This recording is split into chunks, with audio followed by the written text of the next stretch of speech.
Fala galera, belezinha? Pessoal, olha só, vamos falar de mais um capítulo aqui, ok? E esse capítulo, ele vai focar em umas coisas um pouquinho diferentes, tá bom? Primeiro a gente vai falar sobre dietas alimentares, tá? A questão é, eu quero te deixar uma pergunta para você pensar. Só tem proteína na carne? Para pensar um pouquinho aí, você acha que só tem proteína na carne? Tá, vamos discutir um pouquinho isso? A gente vai abordar, em um desse capítulo aí, além de várias outras coisas, a questão é, de onde é que tem proteína? A gente já vai abordar isso já. E tem a questão também do vegetarianismo, do veganismo, o que é isso, tá? A gente vai abordar um pouquinho, a gente vai ver o que eles comem, né? Como é que é essa questão toda aí, em que tipo de situações isso acontece. Primeiro vamos dar uma introdução, tá? Vamos dar uma introdução. Vou trazer para você uma pesquisa do Ibope, ok? O Ibope trouxe, não faz muito tempo, uma pesquisa dizendo que o número de vegetarianos e veganos aumentou cerca de 75% entre os anos de 2012 e 2018. Ou seja, o vegetarianismo e o veganismo têm aumentado aí ao longo do tempo. Se a gente acompanhar pesquisas mais recentes, a gente vai chegar nessa conclusão também, ok? Mas, Gabriel, eu escuto muito falar sobre vegetarianismo, veganismo e tal, mas o que é isso? Vamos diferenciar os dois? Né? Porque acho que vegetarianismo é mais fácil você entender. É um cara que não consome alimento de origem animal. Beleza, vai comer vegetais majoritariamente. Tá, mas e o veganismo? O veganismo, na verdade, galera, ele pode ser chamado de outro nome que vai ajudar a gente a entender, tá?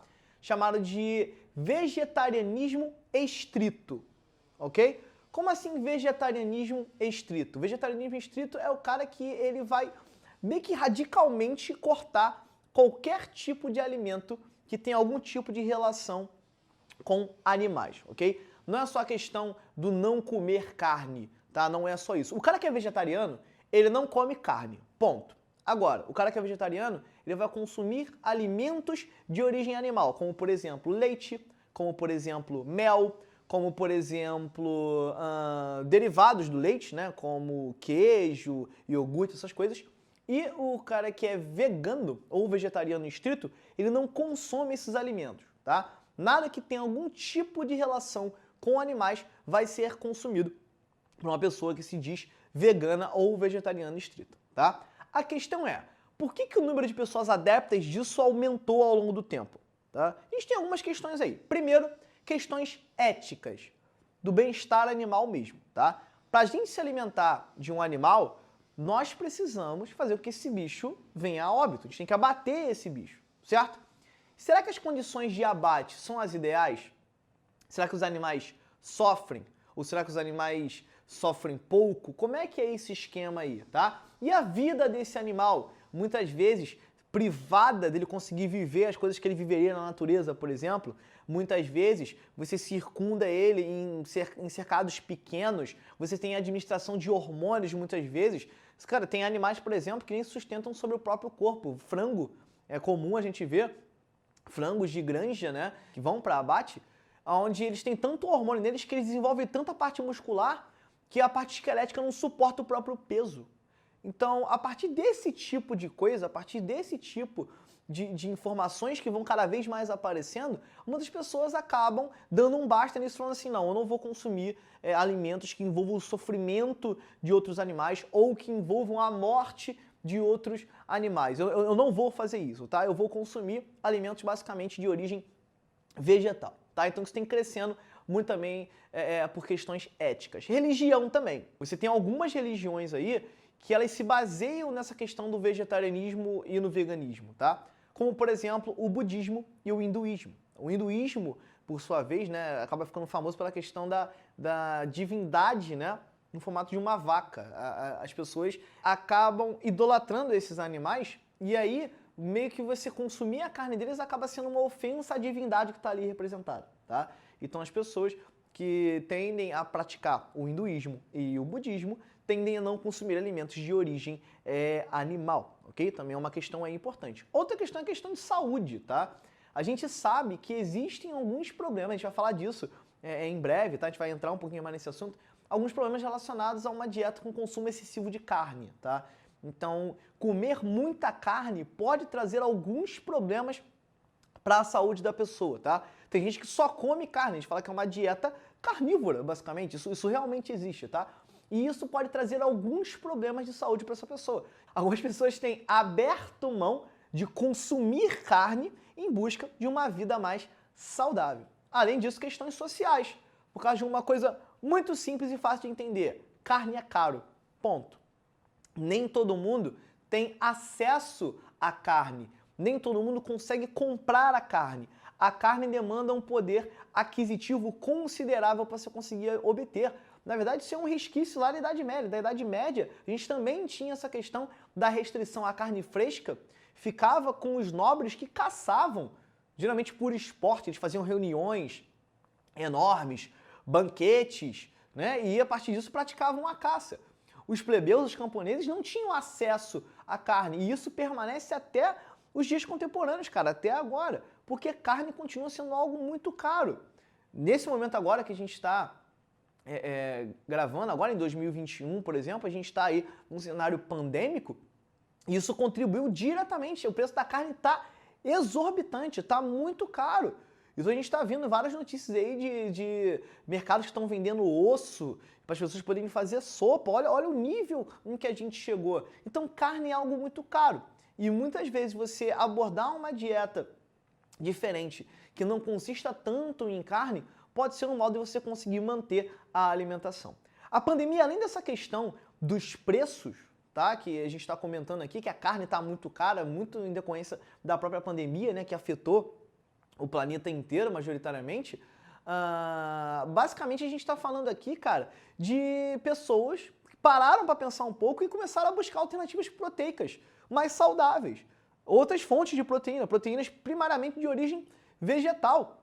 E também proteínas de origem de fungo, por exemplo. Fungo também é um cara que ele pode somar muito aí com essa questão da dieta, com a questão nutricional aí que a gente tem nesse mitia todo, ok? Então muitas pessoas pararam para pensar nisso durante a pandemia, ficaram muito em casa, começaram a comer muito, muita gente acabou ganhando muito peso, muita gente acabou vendo que precisava perder o peso que ganhou, né, e acabou tendo hábitos mais saudáveis, então depende muito da pessoa, mas muita gente começou a repensar os seus próprios hábitos, começou a repensar muitas coisas que ela fazia, inclusive em relação à própria alimentação, em como melhorar essa alimentação, em como trazer uma alimentação mais saudável, trazer uma alimentação que talvez tenha um impacto sustentável.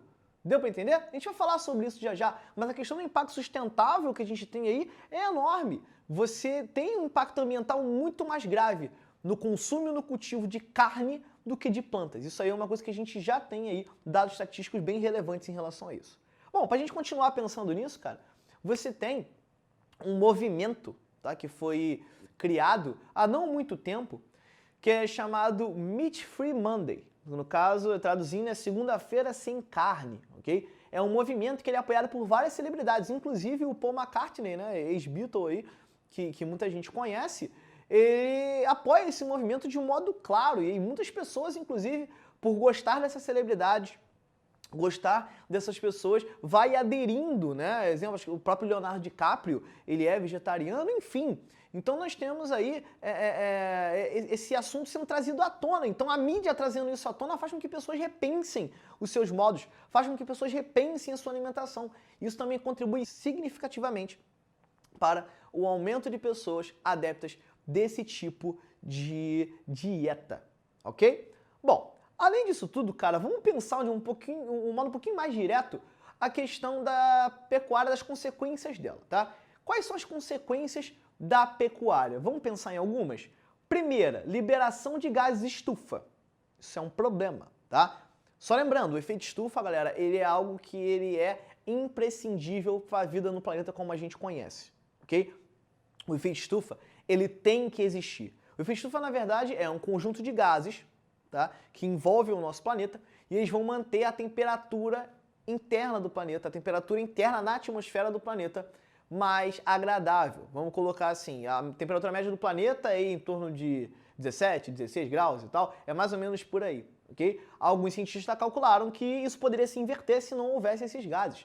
Mas o problema não é o efeito estufa, o problema é a liberação excessiva de gases estufa, é o agravamento do efeito estufa. Isso é um problema, o agravamento dele. E quando a gente fala de pecuária, você tem o gado, né, o boi, por exemplo, os bovinos de um modo geral, produzindo quantidades exorbitantes de metano e liberando eles na atmosfera.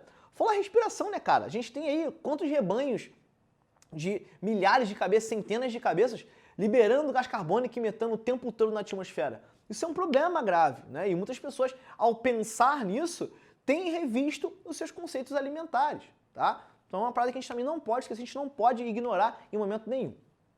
Pegada hídrica, ok? A pegada hídrica também é bastante importante, tá? Pegada hídrica é a quantidade de água que você gasta em um alimento ou em um produto, tá? A gente está falando basicamente de um alimento agora. Você já parou para pensar quanto você gasta de água para conseguir produzir 1 quilo de carne? Algo em torno de 16 mil litros de água. É muita coisa, eu estou falando da vida desse indivíduo, tá? Estou falando da vida inteira de um indivíduo. Estou falando de ração. Ração gasta muita água, são vários grãos que você tem que misturar ali para esse cara conseguir se alimentar. Eu estou falando basicamente também da água que esse bicho bebe. Esses animais bebem muita água.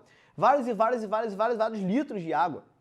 A degradação do solo também, que é realizada a partir do pisoteamento do solo. O solo fica muito mais compacto. A gente está falando de animais pesados, né, em sua maioria. Então, os animais pesados, eles vão acabar compactando o solo e aí você não tem uma circulação de micro-organismos e nutrientes dentro desse solo de um modo satisfatório. A água não entra mais, né? O solo acaba se tornando impermeável. E aí muitas plantas, por exemplo, não conseguem crescer. Fora o gasto energético. Já parou para pensar quanto de energia você gasta para manter esses bichos aí? Para prestar atenção. Pensa em tudo de energia que tem dentro de um lugar assim que mantém esses caras. Óbvio que quando você está soltando lá o boi na grama, você não tem tanta energia sendo gasta ali, né? Pelo menos a curto prazo você não tem tanta coisa. Agora, esses animais não dormem ali. Você tem que manter eles em um ambiente controlado, com luz, por exemplo. Em alguns locais, né, dependendo do organismo que você está cultivando, você tem que colocar ali uma fonte de calor, muitas vezes, para esse cara conseguir pegar calor, tá? Além disso, você tem uma série de alarmes que você tem que colocar ali. Você vai utilizar, muitas vezes, outros equipamentos para conseguir colocar água disponível, para conseguir colocar ração disponível. Nem tudo isso é feito por mãos humanas, tá? Então, muito disso é automatizado também. Então, você gasta uma quantidade gigantesca de energia. Então, vamos recapitular? Problema em relação à liberação de gases estufa, ok? Ainda são liberados muitos gases estufa a partir da pecuária. A pegada hídrica é gigantesca. Então, você tem muita água sendo gasta, sendo investida para você produzir a carne.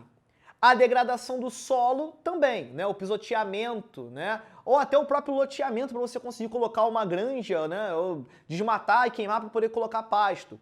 O gasto de energia também é exorbitante, então você gasta muita energia para manter esses caras. Fora toda a questão ética que a gente tem aí. Existem alguns documentários que abordam isso. Você tem um documentário chamado Super Size Me 2, né, que no caso é o segundo episódio, onde o cara mostra essa questão da criação de frangos, por exemplo, e como que ela se relaciona. Será que é tudo isso que está sendo exposto pra gente? Será que o frango tido como criado livre, ele está realmente livre?